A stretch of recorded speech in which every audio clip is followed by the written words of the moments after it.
6 semaines après mon abandon sur l'Ironman Texas, je me suis de nouveau aligné au départ d'une course que je n'avais pas prévue dans mon calendrier initial, et il s'agissait de l'Ironman 73 de Varsovie. Une course sans pression, que ce soit dans la préparation, dans les jours qui la précédaient, mais également pendant l'épreuve, et que je voulais faire pour repartir sur un cycle positif en préparation de mon objectif de cet été.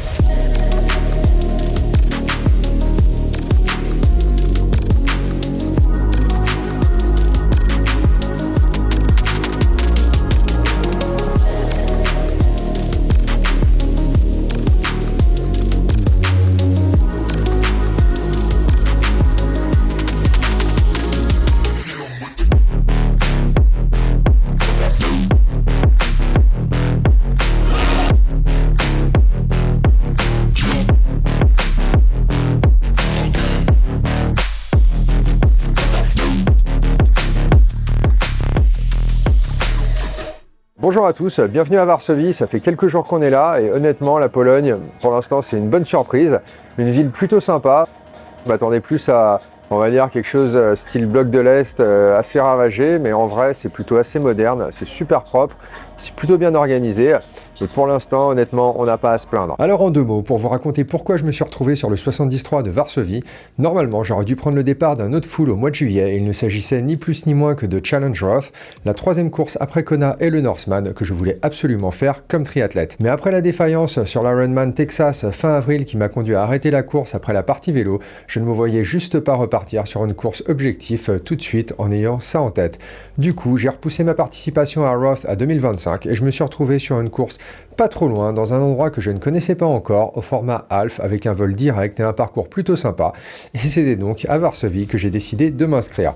On est arrivé jeudi soir, donc c'était assez tard, donc on a juste le temps de se poser à l'hôtel, lâcher les affaires, aller dîner et juste se reposer du voyage, même si c'était pas très long, on avait 3h30 de vol. Et après ça, vendredi c'était déjà le jour d'aller récupérer le dossard. Mais avant ça, j'avais une petite séance de natation à faire. Alors pas grand chose, je crois que c'était 1500 mètres, assez light.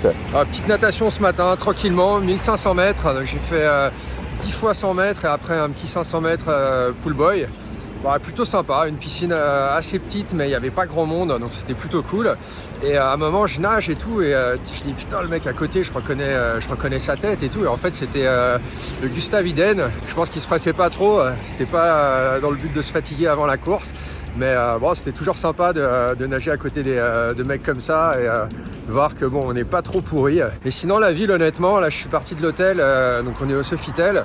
Et je suis allé à côté du Westin où il y a donc cette piscine là et c'est plutôt sympa, ça fait une petite dizaine de minutes de marche. La ville honnêtement c'est super propre, c'est bien entretenu, c'est bien sympa donc plutôt cool, bonne expérience pour l'instant. Après ça, donc, on est allé récupérer le dossard. Le site est plutôt cool. C'est au bord d'une rivière. C'est assez vert. C'est un petit peu en contrebas par rapport à la vieille ville. C'est plutôt bien organisé. Il pleuvait un petit peu, donc c'était pas ouf. Mais après, il y avait un petit village où c'était l'occasion de faire un petit tour. J'ai acheté un petit peu de nutrition. J'avais oublié de quoi faire du vélo et de quoi aller courir. Donc, je me suis acheté une petite trifonction, la moins chère que j'ai pu trouver, sans manche. Vraiment le truc que je remettrai jamais.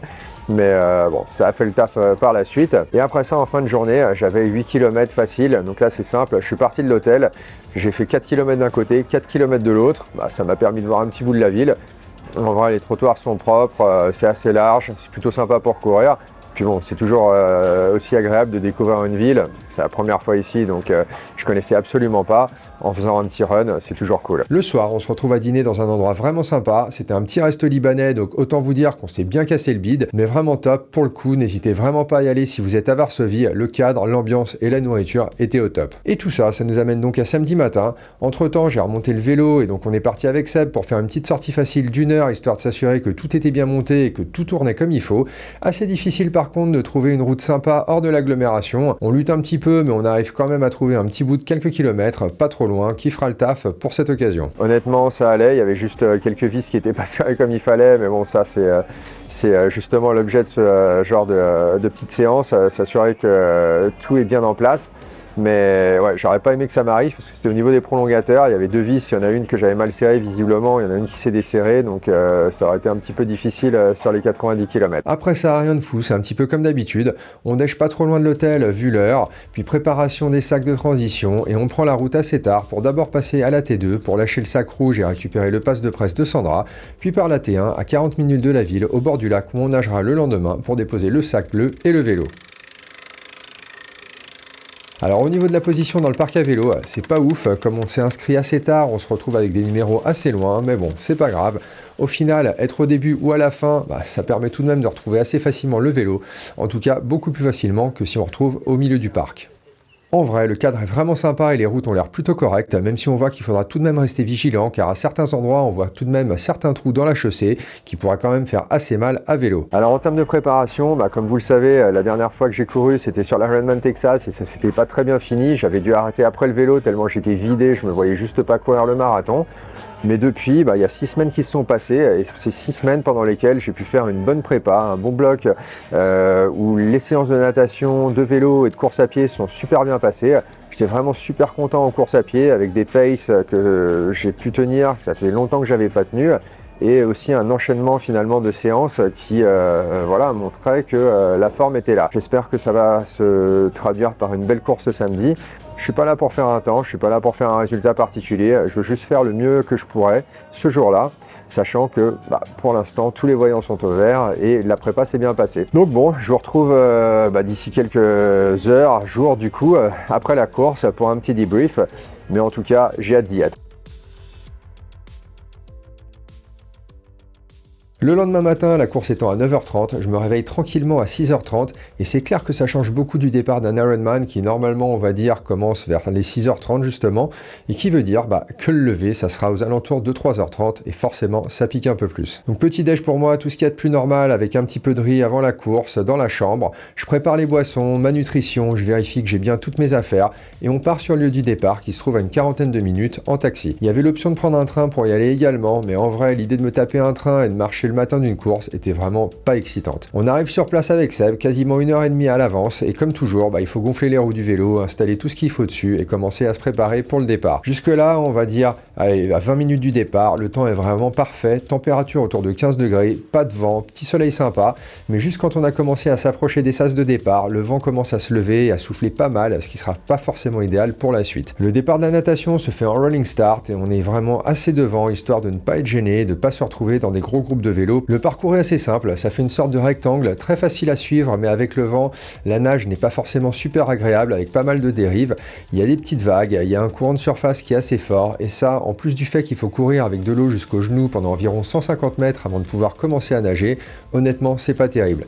Et on va pas se mentir, ça fait vraiment exploser le cardio dès le début de la course, mais le pire, c'est vraiment à la sortie de l'eau, où là encore, c'est juste horrible de se taper encore 150 mètres avec 1 mètre d'eau tout en essayant de perdre le moins de temps possible. Je sors en 32 minutes 5 secondes avec 2 minutes de plus de ce que je m'étais fixé et je fais une transition finalement assez rapide vu la distance à courir depuis le lac jusqu'au vélo en 3 minutes 07. Alors tout se passe bien jusque là, j'attrape le vélo et directement on se retrouve sur une route en pleine forêt où on peut baisser la tête et tranquillement rentrer dans sa course. Je pense que je passe au-dessus des 40 km/h de moyenne après une dizaine de minutes.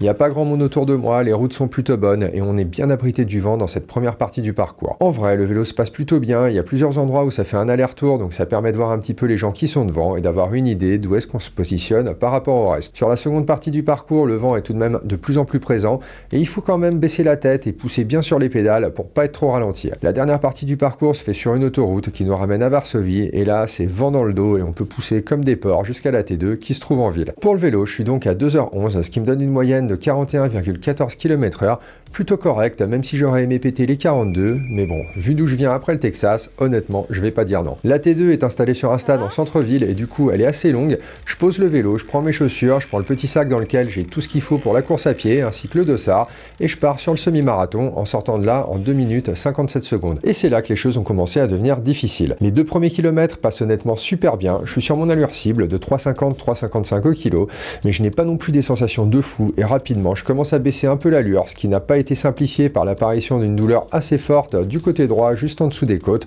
dont je mettrais bien 4 ou 5 km à me débarrasser.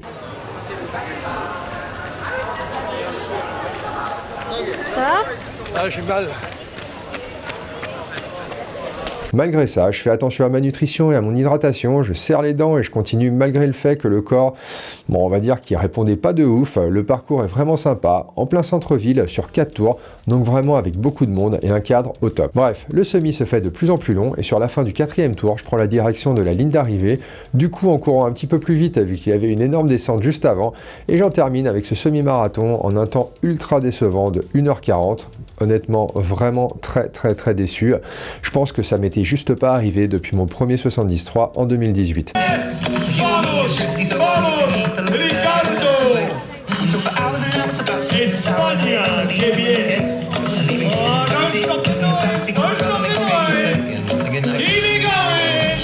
Ah putain, c'était dur quoi. Et la natation, pas ouf. Le vélo, c'était dur et la course à pied, c'était l'enfer. C'était genre, j'ai couru à un pace Ironman et j'en ai chié quoi. Premier tour et demi, j'avais un putain de douleur ici, ça partait pas. Et genre, ça a fait comme ça quoi. Bon, moi, je me suis pas arrêté, ça c'est la bonne nouvelle. Mais c'était cool en tout cas, c'était une course sympa. On verra si on la refait avec un peu plus de forme.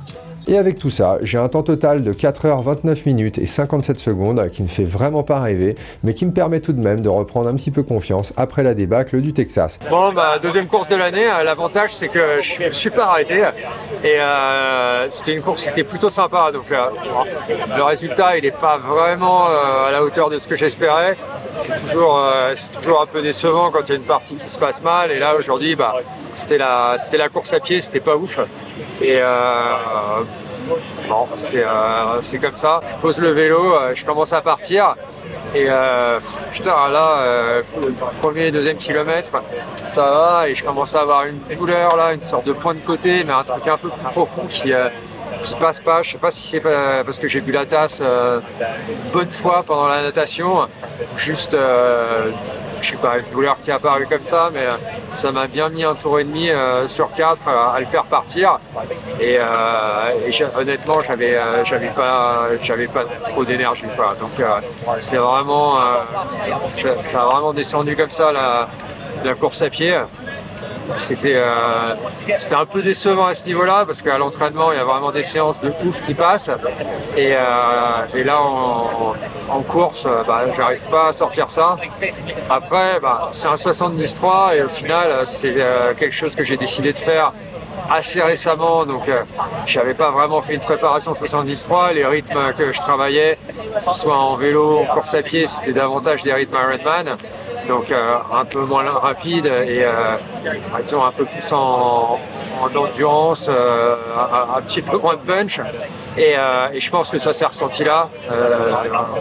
Sur la course à pied, j'ai voulu partir sur un rythme que normalement je pourrais tenir sur 73 entre 4,05 et en fait là en course j'ai pas réussi. La nutrition je l'avais bien gérée, l'hydratation tout était bien, mais c'est vraiment un manque d'énergie, pas la force musculaire non plus pour aller chercher peut-être 10-15 minutes de moins sur la course à pied. Bon, c'est comme ça. En tout cas, c'est une course vraiment sympa. La ville est cool, l'organisation était plutôt bien. Il y avait des cartons sur le vélo, donc ça c'était plutôt bien aussi. Avec pas mal de pénalités pour ceux qui draftaient. À l'autre bout du classement, Seb termine lui en 4h05. Il gagne notre groupe d'âge et il finit 5e au général après une course ultra solide qui lui permet aussi de prendre un slot pour Taupo en décembre. Au final, pour moi, même si je suis pas super satisfait du temps, on va dire que l'objectif est atteint car j'ai passé un super moment avant la course, pendant la course et après la course. Aucun stress, aucune pression, juste découvrir une nouvelle ville, faire des restos sympas, faire une course sans aucun objectif, si ce n'est finir et retrouver un petit peu de sensation et un petit peu de confiance, comme je vous le disais, après le Texas, et passer un moment au top avec Sandra et Seb.